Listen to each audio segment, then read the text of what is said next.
welcome back. I apologize for not having part 2 video up until today with my journey with Wegener's and pulmonary embolisms, diabetes, oh my.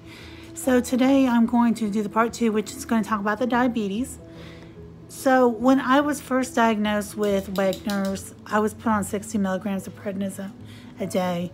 That 60 milligrams made me become insulin dependent. And when I tapered down to, I think it was maybe 40 or 30 milligrams a day, my insulin or my sugar levels normalized. And so I went off of it. That was the end of it. Nothing more was ever said. My A1Cs were starting to elevate a little bit though. And I would say I was probably pre-diabetic, but they didn't really tell me anything. So when I ended up in the hospital, first night I was there, I was in the ICU. They did a bunch of blood work, and one of the things was my A1C. My A1C was 9.5, which is extremely high. And my blood sugar, and now mind you that my blood sugar was taken, I had not eaten anything in nearly 24 hours. My blood sugar was 307. I don't know how I wasn't in a diabetic coma, which makes me wonder how high my sugar had been going, because I had been noticing I had a lot of nausea every day, and I was just assuming that was my gastroparesis, because I do have gastroparesis, which is common for diabetics, but I actually developed mine from the long-term prednisone and high dosage of prednisone I've been on, which I've been on it for 2.5 years. I figured it up the other day. I've been taking it for over 900 days in a row. That's a lot of prednisone. I take 10 milligrams a day now. But anyways, so that is what has caused me to become diabetic, is the prednisone. I had noticed I've been going pee a lot. I don't know. I mean, I have days that I would go a lot and days I wouldn't go a lot.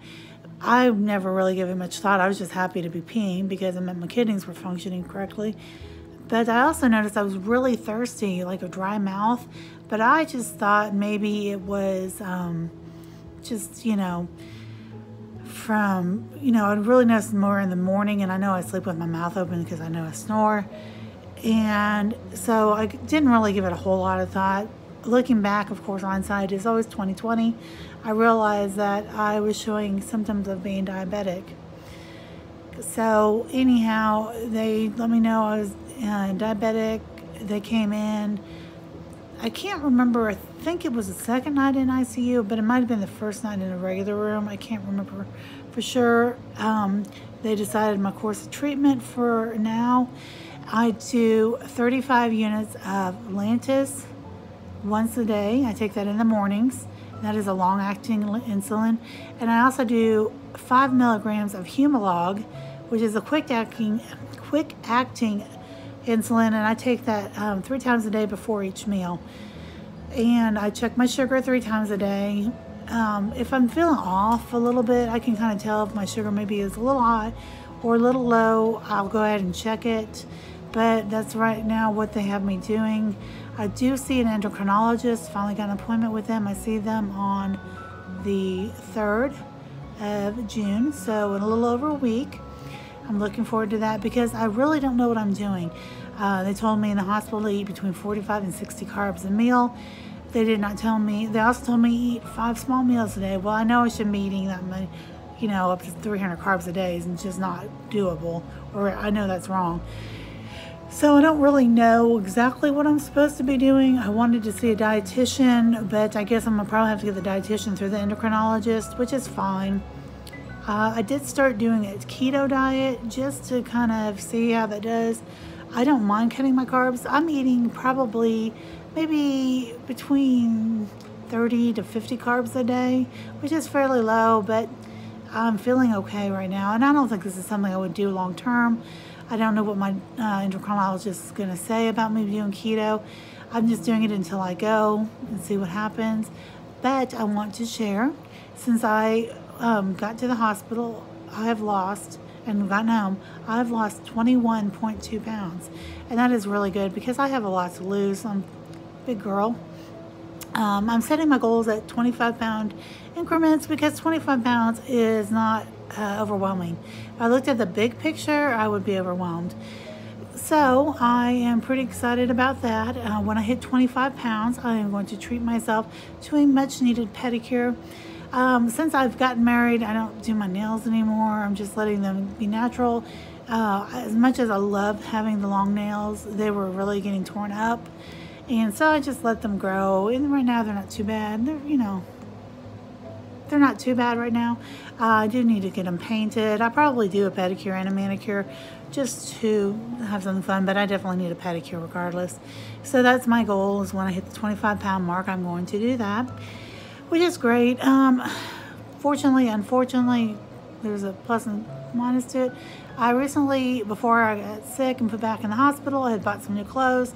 I bought some capris and I bought some shirts. With the shirts are fine, because I don't mind if the shirts get big on me, but the capris I bought are already too big. Thankfully, they have drawstrings, and I have smaller clothes that fit me. So, you know, and I'll just go to Walmart as I need to and buy them. I have some jean capris which fit fine because they were actually a little bit tight on me, and I've got a couple pairs of nice capris that are dressier, and then I have mostly what I buy are like the legging capris because I like those and I'm lazy.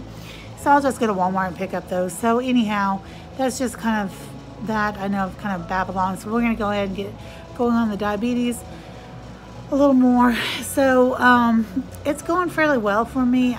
I really cannot do a lot of exercise right now because of the oxygen. I am down to 2 liters an hour, where I started at home at 4 liters, 5 liters if I was moving around. I did move my oxygen tank into my bedroom, which you will see in an upcoming video, and it's much quieter in here, but you hear my air conditioning running because it is very hot outside and very humid, and I had to turn the air on because I'm not going to suffer. So we've got that going on. So as soon as I can get off the oxygen, which will probably be in August, the pulmonologist thought I would probably be able to go off it completely, other than maybe at night use it. And also maybe if I'm doing a lot of strenuous exercise, I might need to keep it for that. But just for general day-to-day stuff, I should be able to go off of it. I'm hoping to be able to go completely off of it, maybe other than at nighttime. I do need to go get a sleep apnea test done too, but that's another story, another day. But yeah, I'm feeling overall pretty well. He did tell me I needed to take it off when I take a shower. When you take a shower, it's actually fairly strenuous. It's good cardio. You wouldn't think about it, but when you can't take a shower without feeling like you're going to pass out, you realize how much work it is really to take a shower. So I take a shower without it and I get dressed, and so that's about a 10-15 minute process, depending on, you know, what I need to do, if I need to shave my legs or anything like that. So it's not doing too bad. I do take it off periodically through the day for short periods of time. Usually if I'm having to go to the laundry room, they get hung up, excuse my slippers, they get hung up on this rocking chair, and it just drives me absolutely nuts because I'm walking and all of a sudden my head is jerked back because I'm basically tethered. So I'll be walking along and that's not fun. So I'll usually take it off. I'm going to the laundry room. If I'm going into the kitchen, sometimes I try to do a little bit of cooking without it, just to kind of help build my lung strength up per his instruction. And so yeah, so it's doing pretty well. My sugars are staying fairly good. They go up and down. They're hanging around usually between 100, 150, usually somewhere in there, which is not too bad. You know, they can be as low as 100 and it's been as high as 150. So, but generally speaking, I'd say they're probably averaging around 120, 125. So that's not too bad. I am learning what I can tolerate, what I can't tolerate. I do notice if I eat a little bit more than I probably should the night or the day before, I usually am not feeling very well the next day. I've got sick twice because of that, and it's not that I've ate anything that I really shouldn't have. I just probably shouldn't have ate.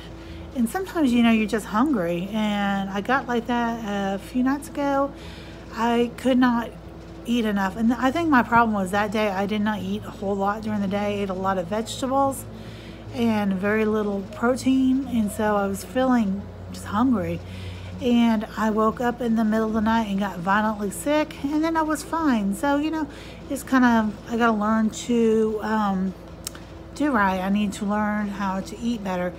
I did buy some protein shakes. I have always struggled with my protein since I was on dialysis.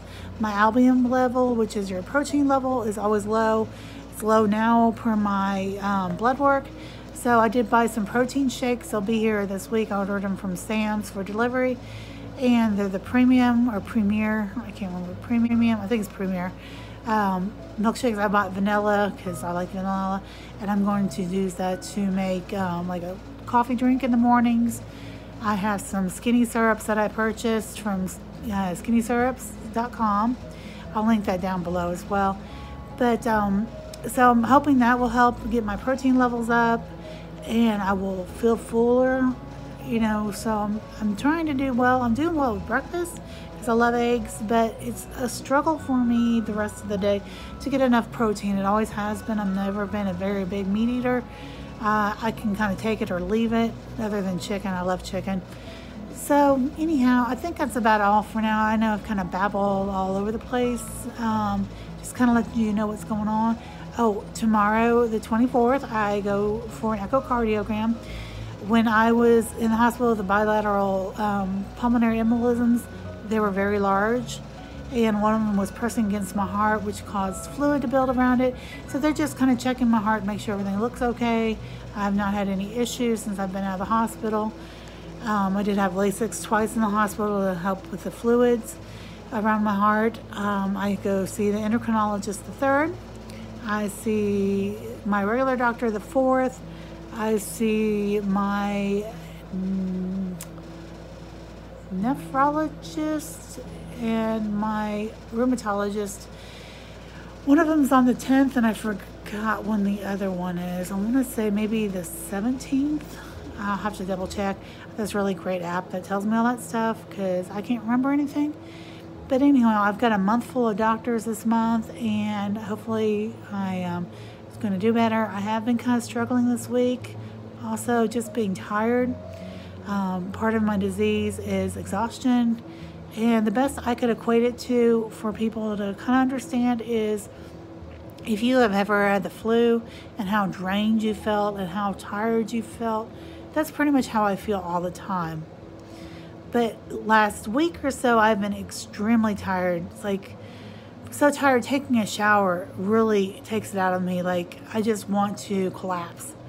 I can get up and do very little before I'm just tired. I'm not winded, I'm just sleepy, tired, exhausted. It's not like I'm sleepy, which I am sleeping quite a bit, but it's, my body's healing, but it's just an exhaustion I don't know how to explain. And I'll be honest with you, it's something I struggle with. I think I struggle with the exhaustion more than anything because I get in these modes where I start beating myself up. I tell myself, I'm being lazy. There's no reason that you can't get up and do this or can't do that. And I know that's not the case. I'm not lazy. I'm sick. I didn't ask for this. I didn't do anything to cause this. This is just a freak of nature thing that I have Wegener's. And so what I do, though, is I make sure I try to get up every hour or so. And I get up and do a little something. I may, put a load of laundry in the wash. I may switch the laundry out. I may pull it out and fold it. I may put away dishes. I may do dishes. I'll cook my breakfast, prepare my lunch, make dinner. They're just little things I do throughout the day. I make the bed. I sweep and I vacuum every day. It's just little things, I spot clean the bathroom every day. It's just little bitty things I'll do to make sure I'm up and moving. And I may only be able to do something for 5 minutes, but I'm doing something. And it's okay because what I don't get done today will be here tomorrow. And I hope that you can remember that as well. If you're struggling with a chronic illness or an invisible illness that really just wears you out and you get frustrated with yourself, I do. I will out loud just tell myself, this is so stupid, or I'm so angry and frustrated right now. But it's okay.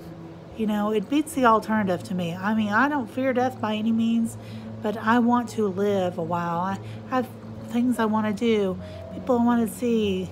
I want to grow old with Jeremy. I want to become a grandma someday, if my kids would ever get on the ball. And yeah, so I think that's about it for now. I have definitely babbled for a long time. I do hope you have a great day, and don't forget, not every day is good, but there is always something good in every day, and I'll see you next time.